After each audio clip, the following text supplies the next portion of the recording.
नमस्कार दोस्तों, स्वागत है आपका हमारे YouTube चैनल में। और आज मेरा ब्लॉग होने वाला है कुछ ख़ास, क्योंकि मेरे साथ आ रखी है मेरी दोस्त। हम लोग बचपन में साथ पढ़ते थे और हमारा मायका है अगस्तमुनि में।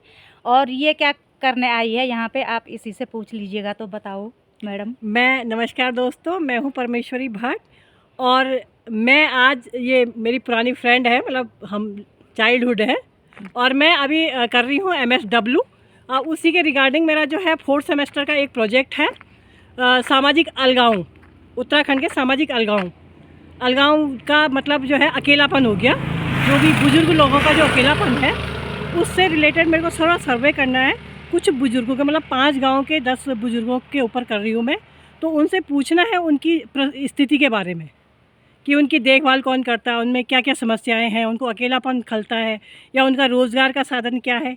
ये सारी चीज़ें उनकी डिटेल में मैं पूछ रही हूँ। और अब जा रहे हैं हम गांव में, और हम बीच बीच में जो एक्टिविटी हमने करी है वो सारी आपको बताएंगे। आप बने रहे तब तक हमारे साथ।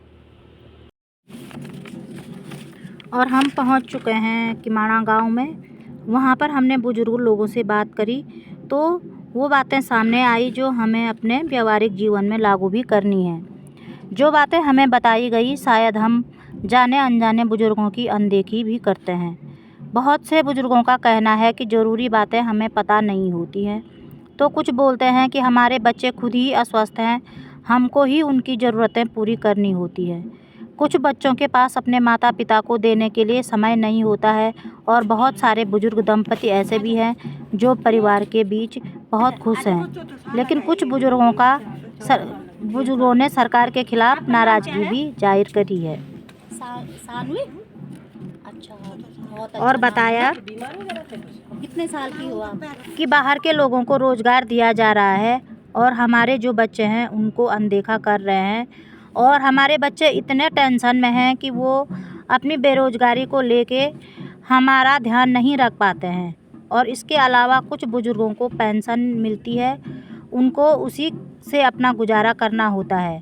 और कुछ बुज़ुर्ग ऐसे भी हैं जो आसानी से मोबाइल फ़ोन चला लेते हैं, दिन भर में किसी से बात कर लेते हैं। लेकिन बहुत से ऐसे बुज़ुर्ग भी हैं जिनको फ़ोन चलाना नहीं आता है और ले देकर दिन भर टीवी के सहारे ही समय व्यतीत करना होता है। गाड़ी चलाते।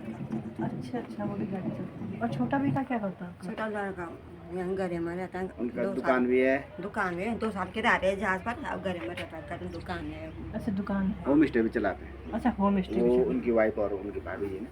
और नाती का रोजगार का क्या साधन है, उनकी स्थिति क्या है, उसके बारे में सर्च करके लाओ, लिखो उसके बारे में। तो इसीलिए मैं आई हूँ और मेरे को लिख के ले जाना है। फिर मुझे अपनी रिपोर्ट में लिखना है।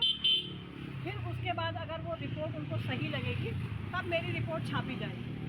तो वो रिपोर्ट में अगर आपकी जैसे शिकायत है कि सरकार मदद नहीं करा, हम लोगों को इस तरह आधे हाल में छोड़ रखा है, वायदा किया नहीं मिला, तो ये सारी हम रिपोर्ट में लिखेंगे। जो आप बोलोगे मैं वो लिखूंगी, चाहे वो आप अच्छा बोलो चाहे वो जैसा भी बोलो, मैं लिखूंगी। अभी जैसे बच्चे हैं, हाँ रोजगार नहीं है, जी बिल्कुल बिल्कुल। उन बच्चों को क्या देना है? हाँ, वो मेरा काम सिर्फ लिखने का होगा, मैं लिखूंगी। वो किताब मेरी आपको पता नहीं होगा जी। और यहाँ पे हमें कुछ लोगों से मिलने में दिक्कतें भी हुई है, क्योंकि उनका मानना है कि लोग यहाँ पे आते हैं, हमसे पूछते हैं और फिर हमें वो सुविधाएं नहीं मिल पाती हैं, तो हमें दिक्कतों का भी सामना करना पड़ा। 2-3 दिन तक रहे वो यहाँ। अच्छा। उन्होंने हमारा जो है पूरा बयान जो डॉक्यूमेंट्री बनाई होगी ना, बात भी करवाई। हाँ, डॉक्यूमेंट्री बनाई होगी उन्होंने। हाँ जी। पूरी बात करवाई, पूरा काम किया है। आखिर क्या किया उन्होंने? टीवी में भी नहीं आया, किसी समाचार में भी नहीं आया, कोई खबर भी नहीं है, कोई अखबार में भी नहीं आया। तो किसके लिए किया? उन्होंने अपने लिए किया होगा ना। हाँ जी।